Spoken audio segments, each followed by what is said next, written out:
Hello everyone and welcome back. Today, we're diving into the second chapter of Cristiano Ronaldo's legendary career, the Manchester United era. This is the story of how a skinny kid from Madeira was forged into a global superstar under the watchful eye of one of football's greatest minds, Sir Alex Ferguson. Our story begins on a warm evening in Lisbon, August 6, 2003. A brand new stadium, the Estadio José Alvalade, was being inaugurated with a friendly match between Sporting CP and the mighty Manchester United. For United, it was a routine preseason game. For an 18-year-old Cristiano Ronaldo, it was the audition of a lifetime. And boy, did he deliver. From the first whistle, Ronaldo was electric. Playing on the left wing, he faced off against seasoned defender John O'Shea. What happened next became the stuff of legend. With a dizzying array of step-overs, explosive changes of pace, and audacious tricks, Ronaldo didn't just beat O'Shea, he tormented him.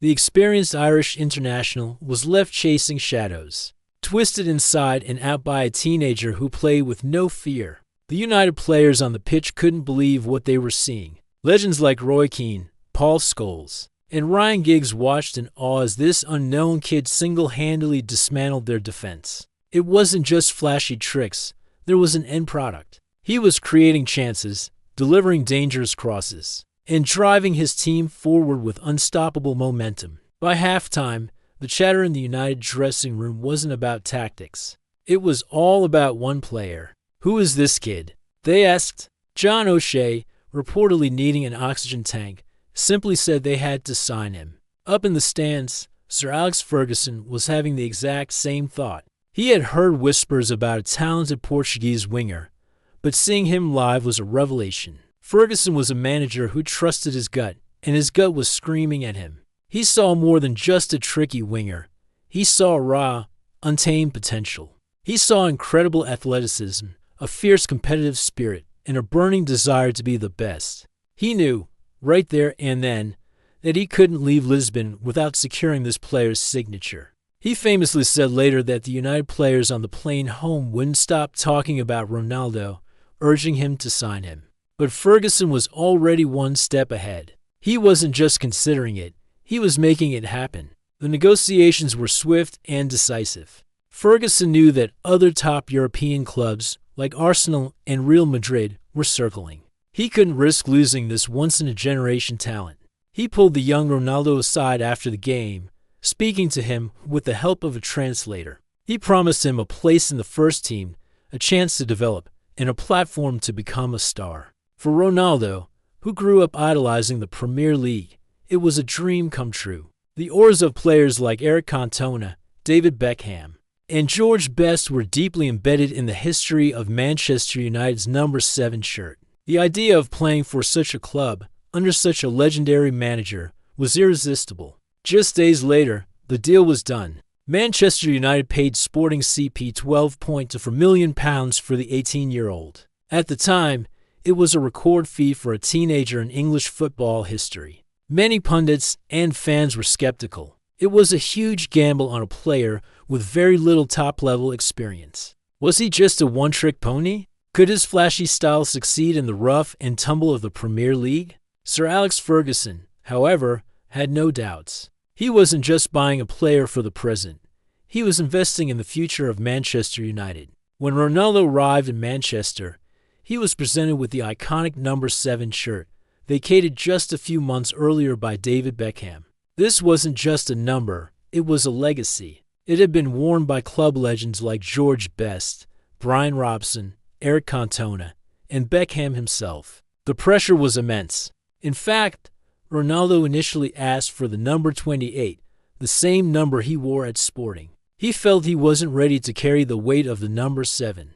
But Ferguson insisted. He told the young man, "I want you to have this shirt. It will be a source of motivation and inspiration for you." It was a massive vote of confidence, a clear statement from the manager that he believed Ronaldo was destined for greatness. This act showed Ferguson's incredible man management skills. He wasn't just signing a player, he was nurturing a future icon, challenging him from day one to live up to the highest of expectations. Ronaldo's debut for Manchester United came just 10 days after that fateful friendly.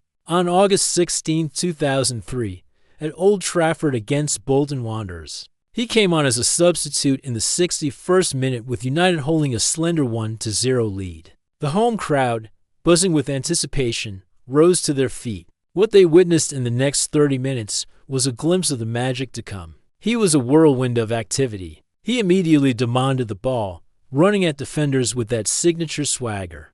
He won a penalty, which was unfortunately missed by Ruud van Nistelrooy, but it didn't matter. His impact was immediate and undeniable. His step-overs, his speed, his directness was unlike anything the Premier League had seen. The legendary George Best, watching the game, said it was undoubtedly the most exciting debut he had ever seen. The 75,000 fans at Old Trafford that day knew they were witnessing the start of something special. However, the path to greatness wasn't without its bumps. Ronaldo's first season was a learning curve. While his talent was obvious, his decision-making was often raw. He would sometimes hold onto the ball for too long, attempting one step over too many when a simple pass was the better option. This led to frustration from some teammates and criticism from the media. They labeled him a show pony, all style, and no substance. The physical nature of English football was also a shock. Defenders were stronger and more aggressive than in Portugal, and Ronaldo often found himself on the receiving end of tough tackles. He had to adapt, and quickly. He needed to learn when to dribble and when to pass, when to use his skill and when to use his intelligence. This is where the genius of Sir Alex Ferguson and his coaching staff, particularly Carlos Queiroz, truly shone. They acted as mentors, protectors, and educators. Ferguson was like a father figure to Ronaldo. He was patient but firm. He would protect Ronaldo from the media's harsh criticism, but behind closed doors, he would demand more from him. He encouraged him to express himself on the pitch, but also taught him the importance of teamwork and tactical discipline. The senior players at the club, like Roy Keane, Gary Neville, and Paul Scholes, also played a crucial role. They were tough on him in training, not tolerating any of his youthful excesses, but they did so to build his character and make him stronger. They recognized his incredible potential and wanted to ensure he fulfilled it. They taught him about the standards required to be a Manchester United player, both on and off the pitch. Ronaldo, for his part, was a sponge. His work ethic was already legendary even at that young age. He was famously the first to arrive at the Carrington training ground and the last to leave. He spent countless hours in the gym, transforming his slender frame into a powerhouse of muscle and athleticism. He worked relentlessly on his finishing, his free kicks, and his heading. He studied his own performances, always looking for ways to improve. He understood that talent alone wasn't enough. It had to be combined with relentless dedication and an unquenchable thirst for improvement. This period was the foundation of the player he would become. The skinny, flashy winger who arrived from Lisbon was being molded, day by day, into a complete and devastating attacker. The journey had just begun, but the signs were clear. A new king was being crowned at the Theatre of Dreams. Thank you so much for joining us for this first episode on Ronaldo's Manchester United years. The transformation from a raw talent to a polished diamond was just getting started. In our next episode, we'll explore his development further, the trophies he won, and the moments that define his rise to becoming the best player in the world. Make sure you're subscribed with notifications turned on so you don't miss it. See you next time.